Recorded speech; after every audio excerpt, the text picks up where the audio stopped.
TTN 104 푸틴 이후의 러시아 3.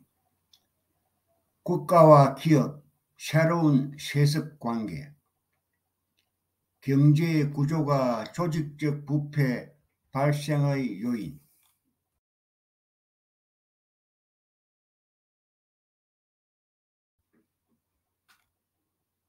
채텀하우스 2023년 5월 24일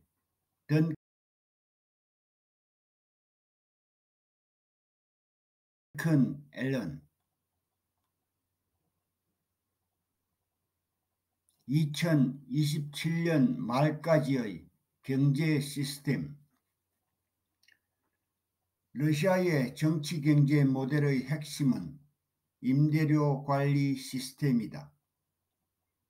국가는 수출 지향 부분, 주로 석유 및 가스에서 생성된 경제적 지대를 예산 지원 분야, 즉 사회복지 또는 공공행정이나 군사 및 민간산업 등으로 이전한다. 부분적으로 공식적인 메커니즘, 특히 예산을 통해 이를 수행한다.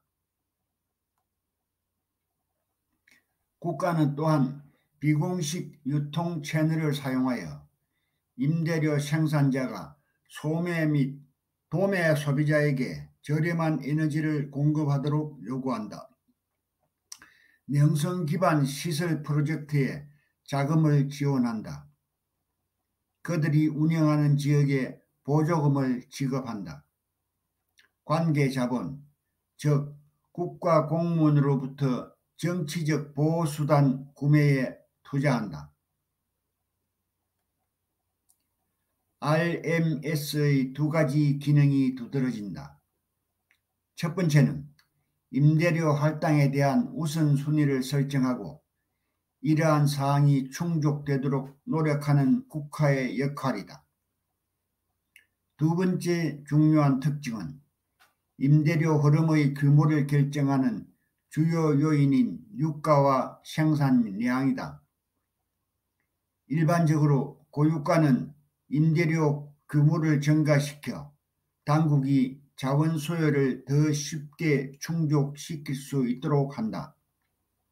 반대로 낮은 유가는 임대료를 줄이는 경향이 있다. 이는 국내 유권자들이 더 긴밀한 자원 흐름을 두고 경쟁하기 때문에 정치적 마찰을 일으킬 수 있다.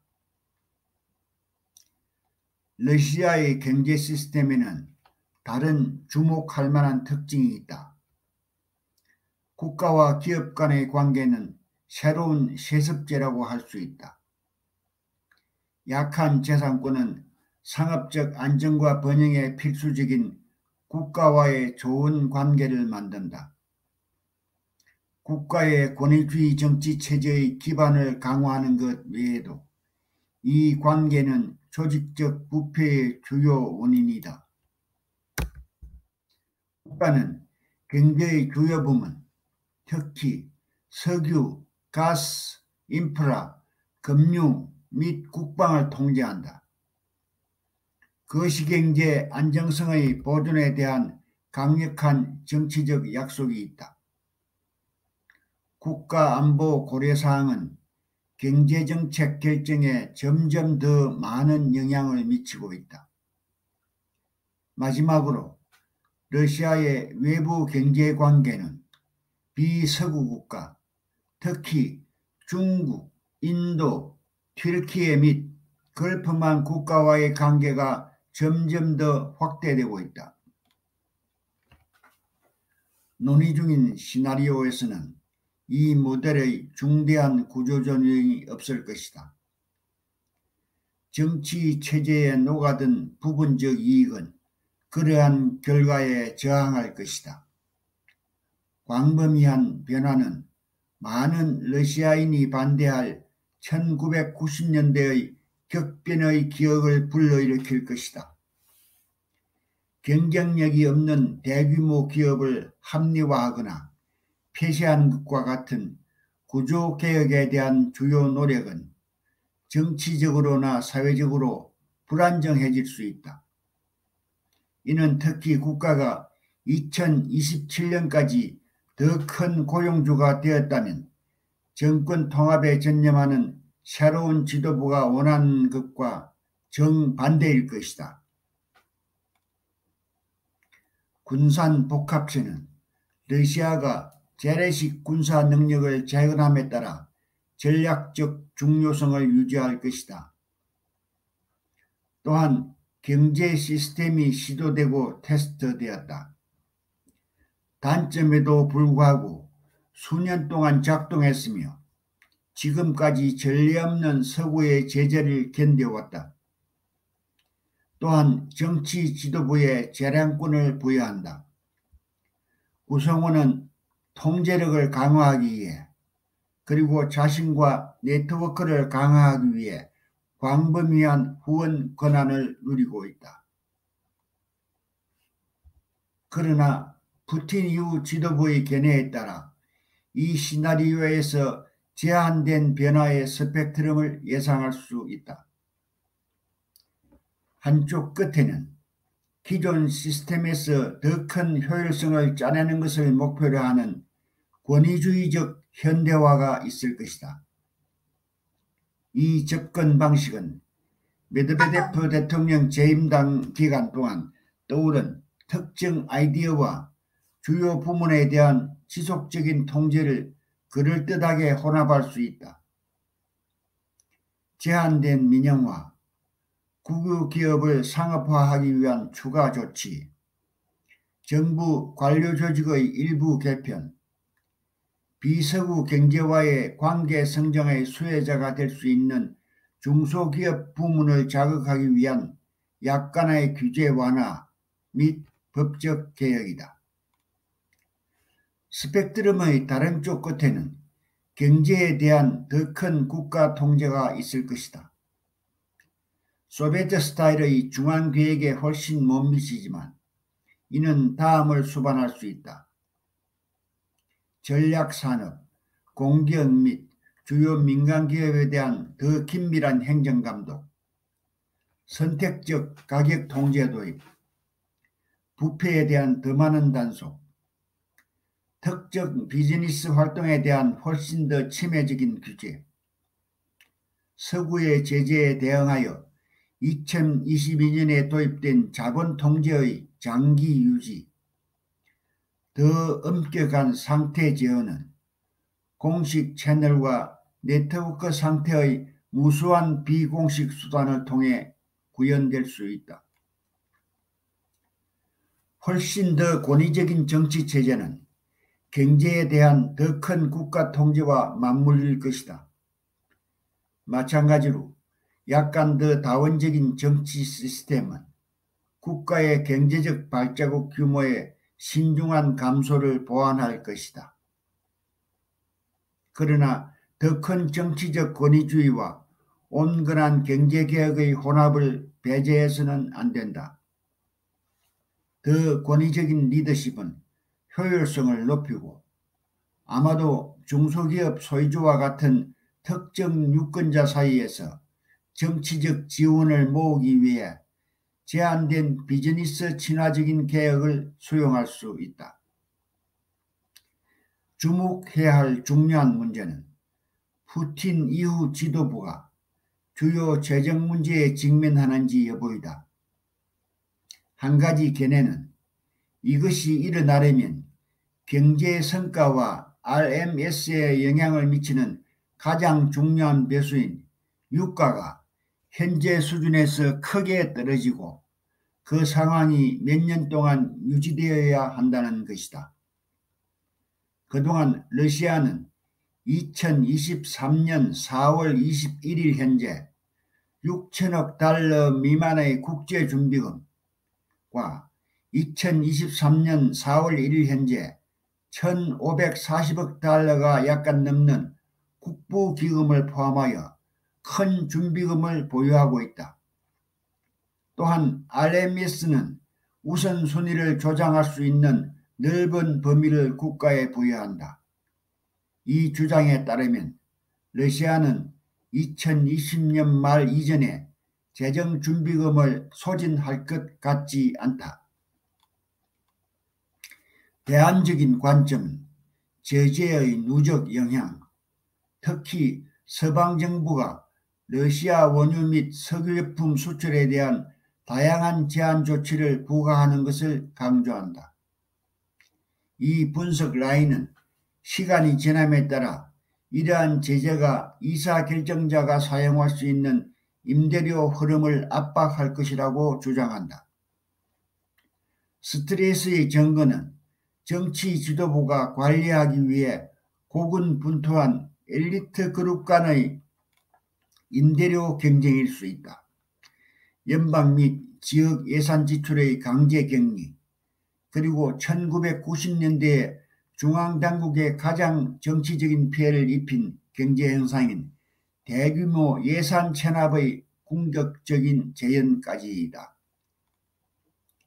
이 시나리오에서 저자는 휴전 협정과 우크라이나에서 러시아의 철수에 따라 일부 서방 제재가 해제될 것이라고 가정한다. 그럼에도 불구하고 많은 제한 조치는 최종 합의가 있을 때까지 거의 확실하게 유지될 것이며, 이는 관련된 논쟁적인 질문을 고려할 때 원격 전망일 것이다. 해제된 제재에 따라 2027년까지 러시아와 주요 서방 강대국 간의 무역 및 투자의 제한적인 부활이 발생할 수 있다. 그러나 그때까지 EU는 공급 다각화, 에너지 전략 등을 통해 러시아 탄화 수도에 대한 의존도를 크게 줄였을 것이며 그린 에너지로 이동한다. 러시아의 비즈니스 환경은 여전히 매력적이지 않을 것이며, 특히 국가의 경제 프로필이 성장한다면 더욱 그러할 것이다. 서방 기업이 러시아 정권에 대한 제재의 영향을 받지 않더라도 평판상의 이유로 많은 기업이 러시아와의 재계약에 대해 두 번 생각할 것이다. 비즈니스 여행은 서양인에게 위험할 수 있다. 모스크바에 있는 서방 대사관은 규모가 더 작고 많은 지원을 제공할 수 없다. 요컨대 러시아와 서방 간의 많은 상업적 관계는 영원히 사라질 것이다. 따라서 러시아와 아시아, 튀르키예, 중동 및 걸프와의 경제적 사교 자국은 2027년까지 심화될 것이다. 위에서 언급한 재정적 완충 효과와 함께 이는 서방의 제재 및 기업 철수의 영향을 완화할 것이다. 그렇더라도 아시아가 러시아 원유 및 석유 제품 시장에서 유럽을 완전히 대체했을 가능성은 낮다. 러시아는 EU에 판매한 모든 가스를 아시아에 판매할 수 없다. 그리고 러시아가 서구의 투자와 기술 손실을 완전히 보상하여 주요 산업 부문의 장기적인 생산성을 떨어뜨리는 외국 대체품을 찾을 가능성은 거의 없다. 2014년 이후 기껏해야 엇갈린 기록을 가지고 있기 때문에 더 이상의 수입 대체는 기술 구멍을 메우지 못할 것이다. 2027년 말까지 러시아 경제 모델의 기본 윤곽은 변경되지 않을 것이다. 구조조정이 발생한 경우 가장 가능성 있는 결과는 상태 저하가 약간 적거나 더 많을 것이지만 둘 다 시스템의 기본 특성을 변경하지는 않는다. 어쨌든 방위산업을 지원하는 것은 경제정책 측면에서 정치 지도자의 최대한 관심사 중 하나로 남을 것이다. 경제적 성과는 계속해서 유가의 변동성에 크게 의존할 것이다. 러시아가 경제가 위기를 피하더라도 비효율적이며 지속적으로 높은 GDP 성장률을 달성할 수 없을 것이다. 생활 수준을 저하시키고 지역 간 경제적 격차를 강조하고 임대료 규모가 감소할 때 엘리트 내부의 긴장을 고조시키는 것 외에도 잠재적으로 더 광범위한 정치적 긴장을 불러일으키는 것은 러시아의 외교 정책 야망을 실현하려는 시도를 방해할 것이다.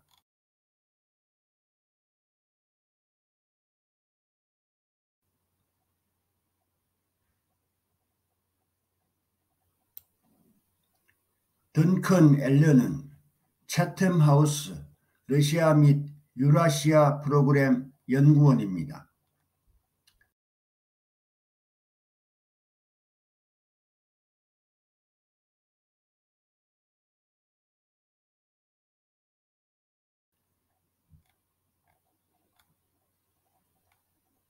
안녕하세요.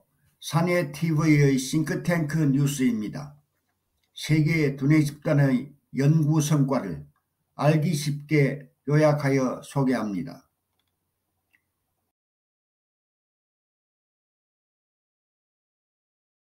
요약 정리 TTN 박종비 박사 사나이TV@gmail.com 시청해 주셔서 고맙습니다.